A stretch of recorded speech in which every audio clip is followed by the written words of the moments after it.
Selamat malam saudara pendengar di seluruh kepulauan Nusantara, bahkan dimanapun saudara berada. Selamat mengikuti siaran kami, selamat mendengarkan, dan tetap merdeka. Celoteh Aki. Aki Rukman. Inilah Aki Rukman. Rukman, wajah sejuk tapi beriman.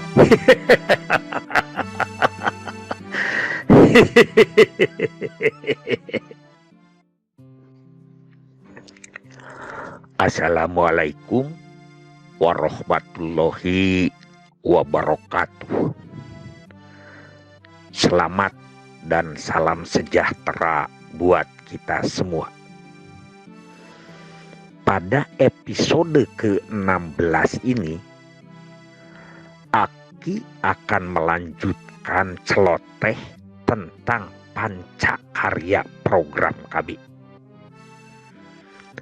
Di episode ke-15 kita baru membahas karya pertama dan karya kedua. Nah, di sini kita akan bercerita karya ketiga, keempat, dan kelima. Karya ketiga adalah, atau aku ulang dulu ya, karya pertama adalah mendorong pasangan usia subur yang umurnya kurang dari 30 tahun istrinya dan punya anak 2 atau kurang, maka kita mendorong supaya punya anaknya paling banyak 2. Sedangkan pasangan usia subur yang istrinya lebih dari 30 ke atas dan punya anak itu lebih daripada 2, itu adalah stop hamil. Makanya dulu ada yang disebut dengan KB spacing dan KB stopping. Nah, ini yang dibahas oleh para ulama ya. Pada karya yang ketiga, kita adalah menegaskan kembali tentang penggarapan generasi muda. Di situ disebut adalah karya ketiga adalah generasi muda menghayati, mengamalkan norma keluarga kecil bahagia sejahtera. Karena norma keluarga kecil bahagia sejahtera, maka upaya pokoknya itu ada 2. Yang pertama adalah pendewasaan usia perkawinan sebagai kelanjutan dari penasihatan perkawinan di awal program. Yang kedua, memahami norma keluarga, kaidah-kaidah keluarga. Maka disebut programnya adalah PKBR, persiapan keluarga bagi remaja. Ada yang nyebut PKBR, ada apa lagi ya. Tapi yang penting bahwa kita berkepentingan pada pemahaman mereka nanti di mana sudah berkeluarga. Nah, itulah yang kita sekarang agak sedikit terkecoh pada saat itu. Begitu trennya adalah generasi muda, kita langsung menangani masalah-masalah generasi muda yang berkaitan dengan narkoba, HIV/AIDS pada saat itu. Mungkin tidak salah, tapi sudah keluar daripada pakem kita. Nah ya, dan saat itu sudah mulailah ribut bahwa yang menangani orang lain ketika tahun 90-an itu katanya lah mengatakan bahwa sinis begitu ya tentang pengerjaan kita di narkoba. Nah, oleh karena itu kita kembali ke hitoh bahwa tetap kita berada pada jalur pendewasaan usia perkawinan dan penyiapan remaja untuk berkeluarga di masa depan. Dan ini sekarang ternyata setelah BNN sudah lebih eksis, bukan di kita saja. Dulu di Dinas Sosial atau Kementerian Sosial itu punya panti remaja yang berkaitan dengan narkoba. Disebutnya RESOS, rehabilitasi sosial. Kurang lebih 9 bulan anak yang terkena narkoba ditampung di panti. Itu Aki yang tahu, Jawa Barat itu adalah yang ada di Lembang ya. Dan Aki sering ngajar ke situ. Apakah yang berkaitan dengan perencanaan keluarga di mana mereka sudah keluar, atau yang berkaitan dengan keagamaan. Jadi ada ustadz kecil-kecilan ya saat itu. Nah sekarang itu tidak lagi diserahkan kepada dinas sosial dan itu dicabut.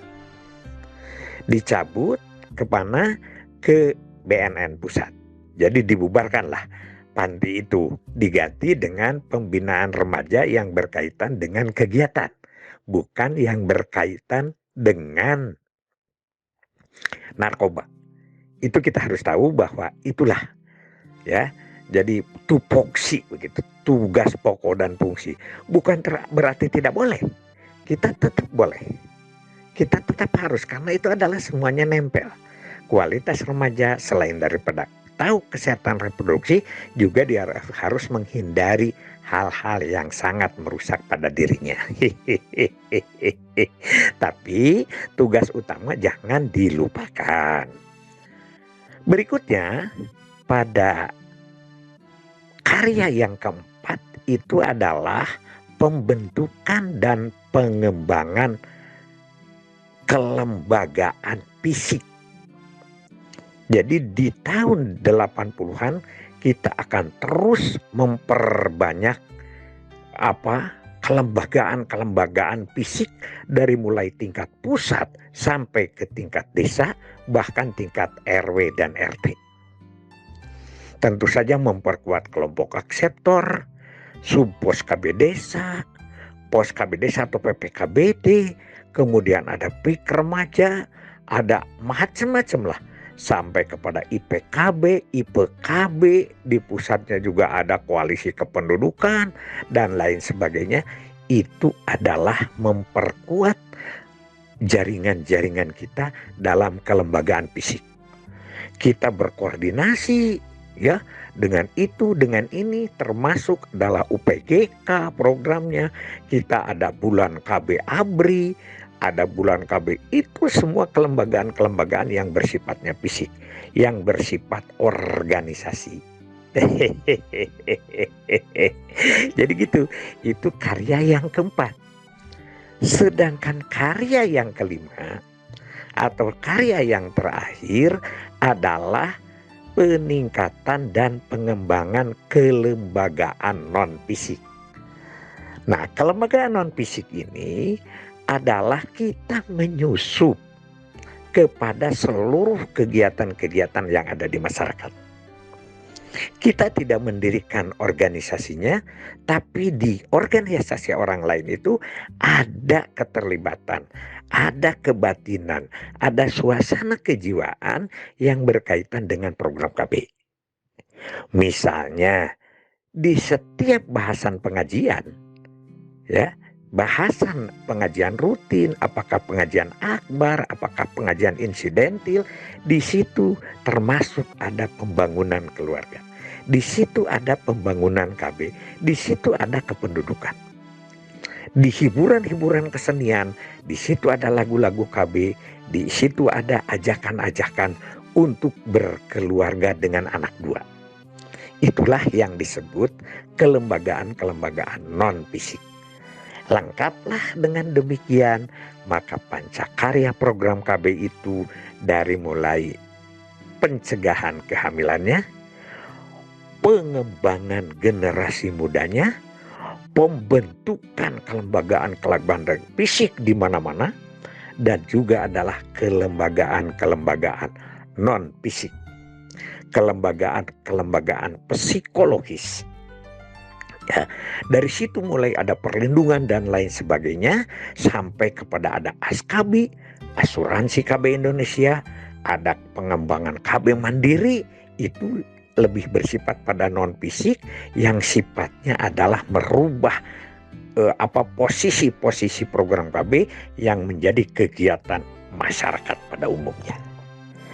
Sekali lagi, Aki ulangi, ini adalah nanti pada episode berikutnya kita berbeda lagi bahasan. sebut bahwa pancakarya program KB itu yang pertama adalah mendorong pasangan usia subur yang istrinya kurang dari 30 tahun dan punya anak kurang dari 2, ya, kurang dari 2 atau 2 ya, begitu. Itu kita dorong supaya mengakhiri punya anak 2. Sedangkan pada pasangan usia subur di karya kedua yang lebih dari 30 tahun, usia istrinya dan anaknya sudah 2 atau lebih, maka diusahakan stop hamil. Yang ketiga adalah membina, mendidik dan mengembangkan generasi muda agar memahami, menghayati dan melaksanakan NKKBS. Yang ketiga adalah bagaimana kita mengembangkan tentang kelembagaan fisik dari mulai tingkat pusat sampai ke tingkat RT.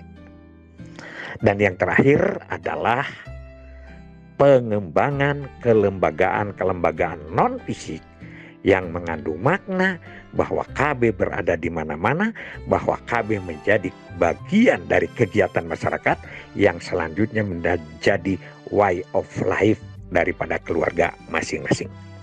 Sekian, terima kasih. Wassalamualaikum warahmatullahi wabarakatuh.